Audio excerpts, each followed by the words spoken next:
everyone. I guess I'll start off by introducing myself. My name is Donna Gottesman. I am a special education teacher at Blackwell Elementary. I've been there about 14 years now, and this year and last year I've been working with 5th grade primarily. I usually work the upper grades. I love it. My favorite part about teaching these kids is teaching reading. And that is why I decided to focus on reading across content areas. And of course, developing strategies based on my literacy theory and my learning theory to improve on their reading skills and being able to comprehend. They struggle with that, especially the students that I work with that are have special needs.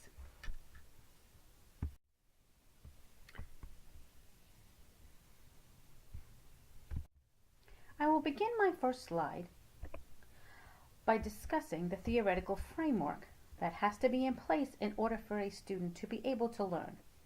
In order to develop a theoretical framework to enable students to read and comprehend literature across content areas, one must understand how a literacy theory emerges from a learning theory. As Elaine Roberts stated in her PowerPoint, a learning theory explains how learning happens, unlike a reading theory will explain how reading happens. What we know now is that literacy theories are based on learning theories. Without one, it's very difficult to achieve the other. The environment that a student works in the classroom has to have certain components available to them, and certain ways that we teach these kids have to be present in order for us to be able to achieve the literacy theory that we are working on. Information processing emerges from the cognitive-based learning model because in order to have automatic processing, a learner has to have certain conditions present in order to acquire oral and written language easily. The information processing theory has broadened over time with the learner as a processor of information, just like a computer.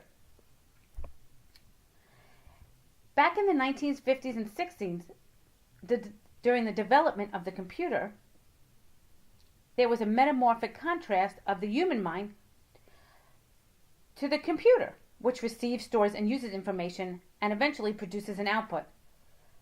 We, as humans, use our brains and our minds much the same way now. The idea of information processing was adopted by a cognitive psychologist, and it's a model of how human thought works. This was done by MacLeod in 1970. Information processing will emerge from the cognitive-based learning model because in order to have automatic processing, a learner has to have certain conditions present. As Brian Camborne addresses, there are 8 conditions of literacy development. This is considered a cognitive-based learning theory, which is the one that I have chosen to discuss in my research paper. In addition, I have chosen automatic information processing, which is better known as automaticity. In my next slide, I will go into the comparisons of the two. In this next slide, I compare the two theories. First being learning cognitive theory, which is a condition of learning theory, and then I will discuss the reading literacy theory, which has to do with automatic information processing.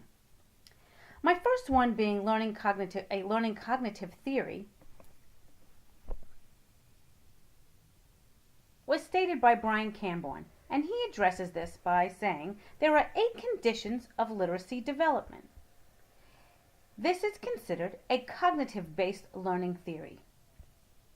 Camborne proposed that children acquire early development with oral and written language most easily when certain conditions are present in the environment, both at home and in school.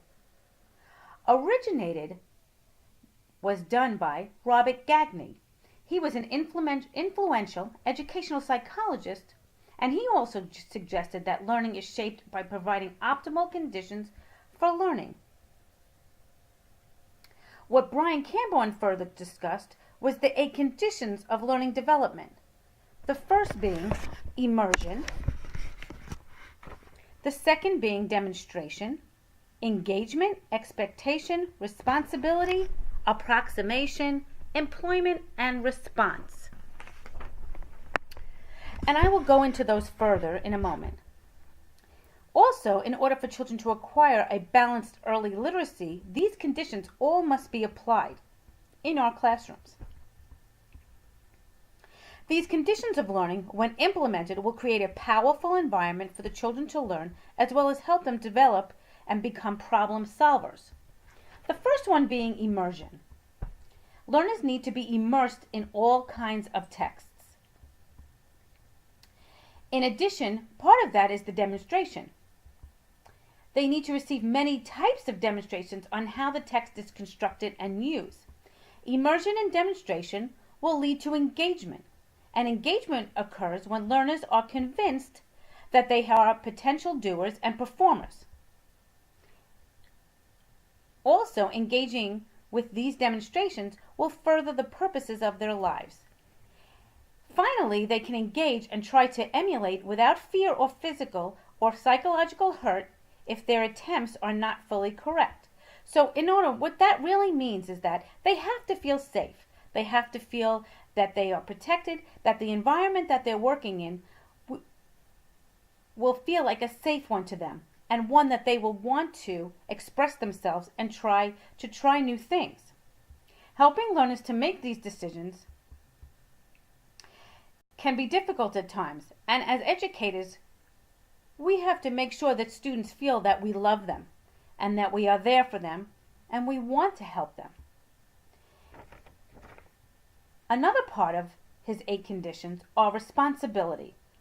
Learners need to make their own decisions about when, how, and what they want to learn and how they are going to learn. Learners who lose the ability to make decisions are disempowered. Many of our students become learners who are afraid, and we as educators have to make sure that they don't feel that they can't do something. We want them to take the responsibility for their learning as well. In addition, another one is employment. Learners need time and opportunity to use, employ, and practice their developing control in functional, realistic, and non-artificial ways. The next one I'll talk about is approximations. Learners must feel free to approximate. Basically, what that means is they need to be able to make mistakes and that feel that it's okay and it's safe to make these mistakes. Sometimes we have to just use the term, they just don't have it yet. They will get it though. And then response. Learners must receive feedback from us in a positive, engaging way. And of course it has to happen from people who are more knowledgeable than them. It could even be their peers. And it has to be relevant, appropriate, timely, readily available, and non-threatening, with no strings attached. With all of these conditions together, they will feel success, and it will be a positive learning environment. Having said that about my learning cognitive theory, the next phase would be being able to apply it with a literacy theory. And the one I have chosen is automatic information processing. Automaticity is a traditional bottom-up literacy theory, which means practice makes perfect. Just as when a child has to learn how to ride a bike, there are tasks he has to accomplish in order to be able to do that. They have to learn how to balance, they have to learn how to steer, they have to learn how to turn. All of these things have to be mastered before they can travel to a destination or ride next to somebody and be able to have a conversation with them.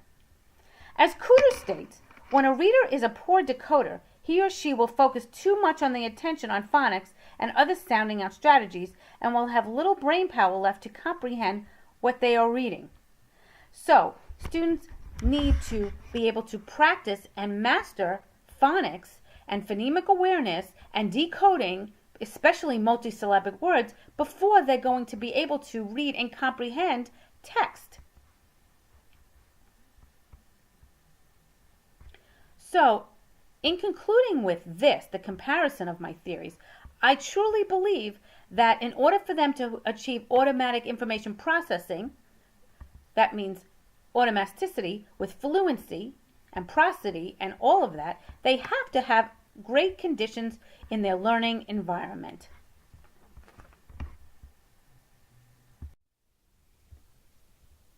In this next slide, I compared my learning cognitive theory with my reading literacy theory.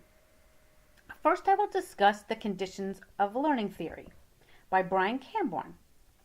He discussed that there are 8 conditions of literacy development: immersion, demonstration, engagement, expectation, responsibility, approximation, employment, and response.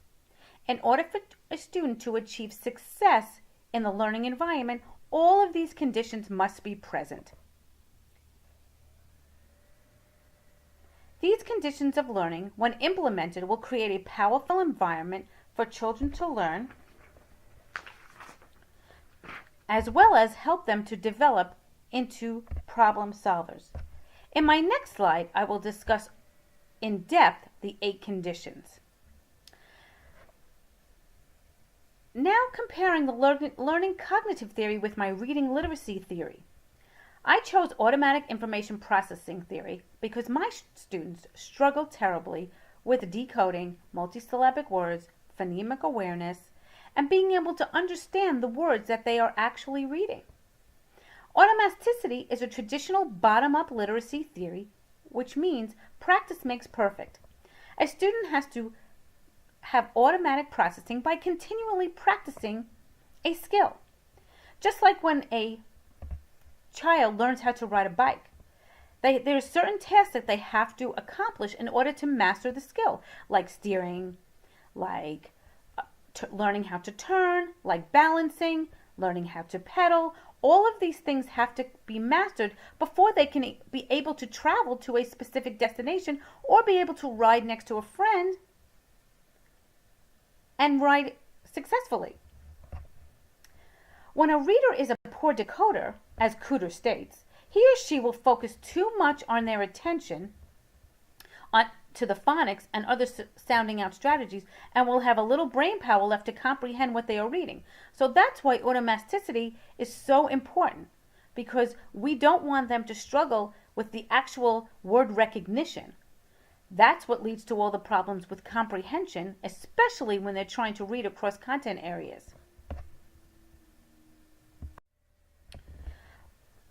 Before I discuss how Camborne's conditions of the learning theory and how it applies to the literacy theory, I wanted to go into depth and really discuss what the 8 different conditions are and how they affect our students. Immersion is the first one, and that is learners need to be immersed in all kinds of texts. We have to have all kinds of texts available to them in order for them to be immersed into what they are learning. The second one is demonstration. Learners need to receive many demonstrations of how the text is used. Modeling, that is such a crucial part of our educating. The third one is engagement. In order to immerse and demonstrate with students, a teacher has to be able to engage their student and convince them that they are performers and have a purpose. They have to be able to engage without fear. And that goes along with them feeling safe in the classroom and being able to express themselves. The next one is responsibility. Learners need to make their own decisions. They have to be responsible for their own learning. And that's something that we, again, as educators, must help our students achieve. Employment. Learners need time to practice their developing skill. That's practice. Employment is like having a job. That's their job. They need to be able to practice the skills and the strategies that we are teaching them. And then approximation. They're going to make mistakes. They're essential for the learning to occur. The more they make mistakes, the more they will be able to achieve. They have to be able to make mistakes, and they have to be able to learn from them. And that's where response comes in. It's how we respond to their mistakes. Learners need to receive feedback from us, especially because we are more knowledgeable than them. And even they can receive feedback from their peers. Responses must be relevant, important, timely, readily available to them, and of course, non-threatening. All of these things have to be in place for a student to feel success. They have to know that we love them, that we're there for them, that we are helping them to make them feel good about themselves and want to learn. And this all has to do with that learning environment. Without all of these things, we won't be able to apply our literacy theories. Next slide discusses how the literacy theory emerges from the learning theory. Information processing emerges from the cognitive-based learning model because in order to have automatic processing, a learner has to have certain conditions present in their classroom in order to acquire oral and written language easily. Just like I stated before, all of these cognitive-based learning has to be present. Those conditions in our classroom have to be there for our students to even begin to be able to learn.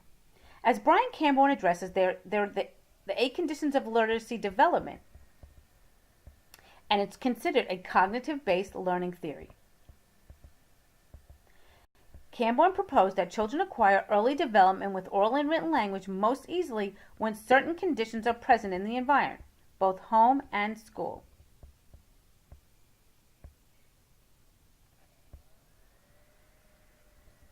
Robert Cagney was very influential and he was an educational psychologist, and he also suggested that learning is shaped by providing optimal conditions for learning. So he started it, and then Brian Camborne, he further developed this theory. The historical aspects of theories.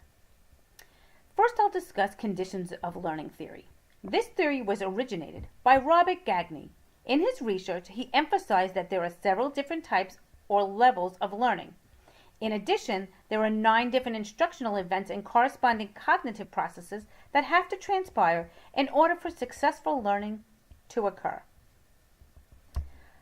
Further developed was by Brian Camborne in 1988. His theory was, which I have discussed already, has to do with the 8 conditions of literacy development: immersion, demonstration, engagement, expectation, responsibility, approximation, employment, and how we respond. The literacy theory, which is automatic information processing theory, was developed by David LaBarge and S. J. Samuels in 1974. David LaBarge, born in 1929, he is a neuropsychologist specializing in the attention process. J. Samuels, currently a professor at the University of Minnesota, where he also teaches educational psychology and conducts research on the reading process. Application of theories to classroom teaching.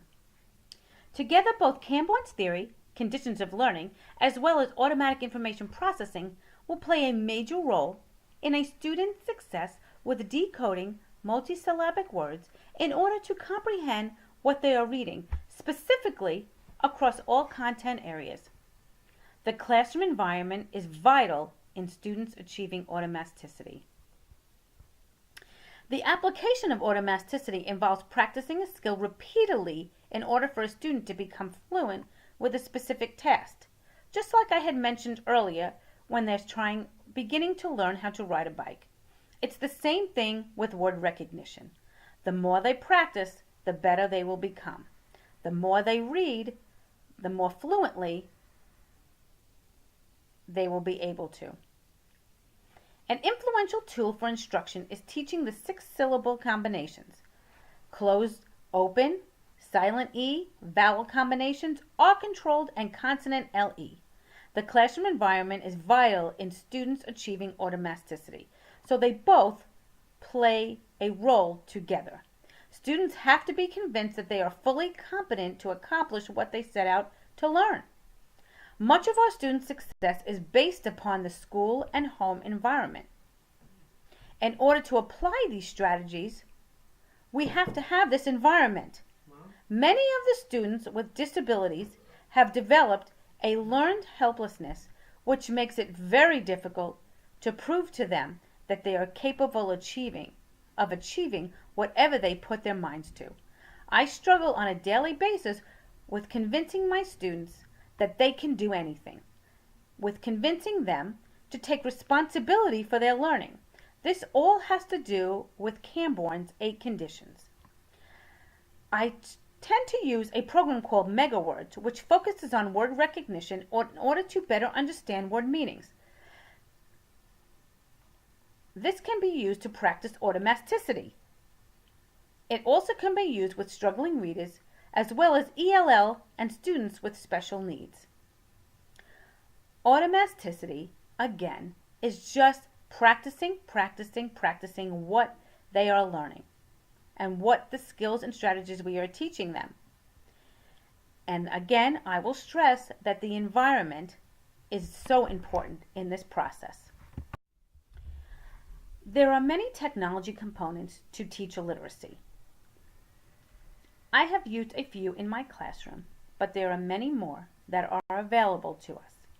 RazKids is an online reading program which helps the students develop fluency, accuracy, and comprehension. In addition, it gives us components for assessments such as running records and benchmarks. Another online site is Flocabulary, which I'm sure many of you use. It's a multisensory approach to learning. The children love it, it gets them involved, and it gives them that sense of when they hear it through music, it helps them to remember and recall. Another one is called Lit2Go. It's an extensive resource for online texts. It gives them books and things that they can read and listen to. A lot of it has to do with the audio, and they can hear it. Another one is Wired for Books Kids Corner. Again, another type of audio file. There's Storynory, which is audio books, and of course ABC Fast Phonics, which gives them practice with phonics and fluency. Another one that I really love is Reading Rockets. It helps kids boost fluency. And of course there's Starfall, which is more for the primary. It has to do with word recognition, fluency, comprehension, and phonemic awareness. These are just a few of the different types of technology that I use in my classroom and some that I have not used yet and I am looking forward to using. This next slide has to do with evaluations of theories, both strengths and weaknesses. And this was very difficult for me because both of my theories, I feel, have much more strengths than weaknesses. I think you need to have conditions of learning in order to achieve automaticity. So the strengths that I discussed about automaticity are it helps build fluency, word recognition and identification, helps to achieve speed and fluency, helps students to go from learning to read to reading to learn, which is so important, especially by the time they're in 5th grade. Some of the weaknesses that may occur is that a student must have phonemic awareness as well as alphabet strategies prior to developing automaticity. So many students struggle with this because it focuses a lot on fluency, and if they don't have those pre-skills, it will become very difficult. So as an educator, we probably will need to go back and work on phonics and decoding, especially multisyllabic words. And as far as conditions of learning, well, I really couldn't come up with any weaknesses. I loved every aspect of it. It's great for a learning environment. Students feel safe and cared for. Students become responsible for learning.